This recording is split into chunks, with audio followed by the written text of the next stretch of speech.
my name is Tay, and this is a quick review of Miles Morales' Nendoroid from Spider-Man Into the Spider-Verse animated movie.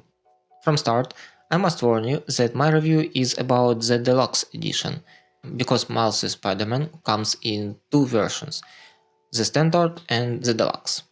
The only difference of deluxe edition is his second body, the one in the vest, the shorts and the sneakers. So with this knowledge, let's start the review. As you can see, the box is heavily designed, just like the original movie. And yeah, of course, I know that the first appearance of Miles was in comics. I never was a Marvel fan to read it, but I believe not reading the comics doesn't make you a lesser fan if you are passionate about something. Like Spider-Man Into the Spider-Verse movie. Returning to the Nendoroid, I must say that the articulation on both bodies is superb. Miles' Nendoroid is of super movable kind, and so it has a wide range of movement. Additionally, Miles has a new kind of neck peg. I believe it's been just a year or maybe a couple of years that Good Smile Company started to implement it, and yet Miles and one more Nendoroid that I'm preparing review of for the next week are my first ones with this kind of neck peg. It's a double neck peg. It allows for much wider range of head movement. I find it really cool, and my only complaint is that Miles has only black ones, so I can't use it for any other Nendoroid without the need to use Photoshop. Just like the Spider-Man body, the closed body is also of super mobile kind and also has a wide range of movement. I really like how the shorts are sculpted, and overall all the details are superb, awesome, and just like in the movie. Also, please notice that both bodies have interchangeable hands. And of course, having two bodies and two heads, you can interchange them. So if you want unmasked head on a Spider-Man body, it's possible. If you want it on the closed body, it's also possible. The only drawback I see, you can't put Miles' faceplate into the hood. So if you wanna him unmasked, you must have the hood off. And as for the accessories, he doesn't come with a lot, but they are all really nice, and I can't say that he comes with nothing. Right from the box, the masked head comes in a hood, but of course there is an additional back piece for presenting Spider-Man without the hood. Mainly it's made for posing him with the Spider-Man costume body, but it works like this too. Also notice the little hood on his back. This is also an accessory that you can put on when posing Miles with the hood off. As I said, the mask head mainly is meant to be on the costume body. Adding the classic rock hands finishes the look. Now this pose is just classic. The super mobility of the body and the double neck peg works just perfect for this pose, and that's the moment you know that the purchase was worth it. But of course, you can always put the other head on the costume body. And to keep the Spider-Man appearance, there is an accessory of the mask lifted up. It's made of an elastic rubbery material, so it's easy to put on the head and to move it around it. And another accessory is Miles' grabbing hand. I'm not sure why Miles has only one grabbing hand, but that is it. Good Smile Company put two accessories to grab for Miles. First, a web thread like you can see now, and second, a small mask. Because if you want to keep the mask but don't want to put it on the head, you can just let Miles hold it. I really wish that I could take a photo of him grabbing the web thread by one hand while holding this little mask, but Good Smile Company for some reason decided that I don't need it. Well, that's my loss. But I don't really complain, because overall this Nendoroid is just perfect. And it's great that it's possible to get two Nendoroids of a great character for a price of 1.5 Nendo. It just makes me happy.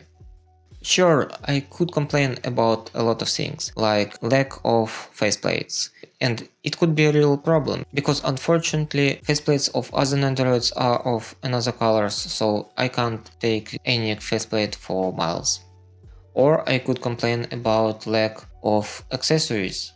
They could have given him a paint spray or maybe some headphones. something from the movie, but even saying it right now doesn't feel right, because just getting what we got is awesome.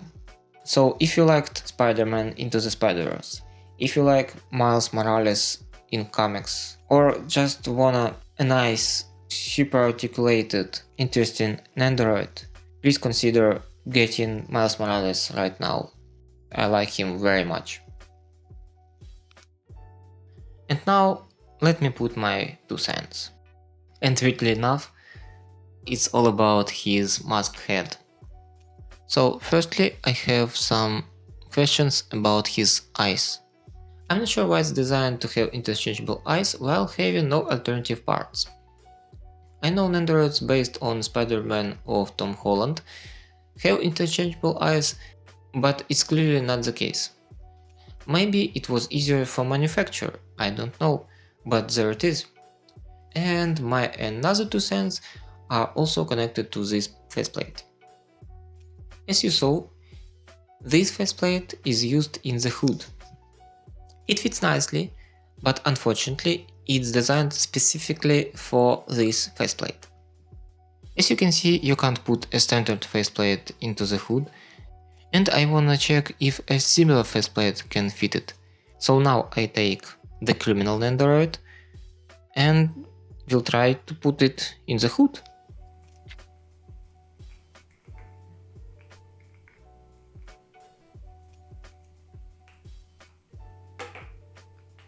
And so I believe it was everything that I wanted to add, and it's time for the behind the scenes of my photoshoot. I think that Spider-Man is one of the most interesting characters to depict in art, in movies, or in another photography. I had several ideas, including him flying on the web or hanging head down, but I'm not ready yet for such ideas, so I decided on something else: wall crawling. And for this I remembered one of the oldest tricks in superhero adaptations, like Batman and Robin climbing the walls in their 60s show. So I put my dial on one of the walls, I left some place for additional light underneath, I posed Miles like he was clinging to the wall or specifically to the window with his legs and a hand, and put additional things on the floor with the sticky stuff that I'm always forgetting the name of. If you are interested what it is, please leave a comment, I will find how it's called just for you. Also, I found that if I wanted to look normal, I had to shoot from above, and that's why you can see this diorama standing on a stool and not near the window.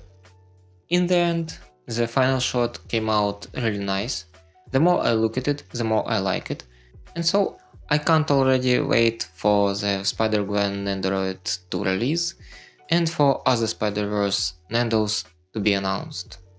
I really need Peter B. Parker, and also I wish they release the Noir Spider, because I just wanna Nicolas Cage Nendoroid on my shelf. And while at it, I will be happy to have a Penny Parker, and even Peter Parker, why not? So, if you have any questions about Miles Nendoroid, the photoshoot, or anything else about Nendoroid photography, I will be happy to answer it, or maybe help to find an answer. Thank you for watching. It's been Teisson Figures. My name is Tay, and bye!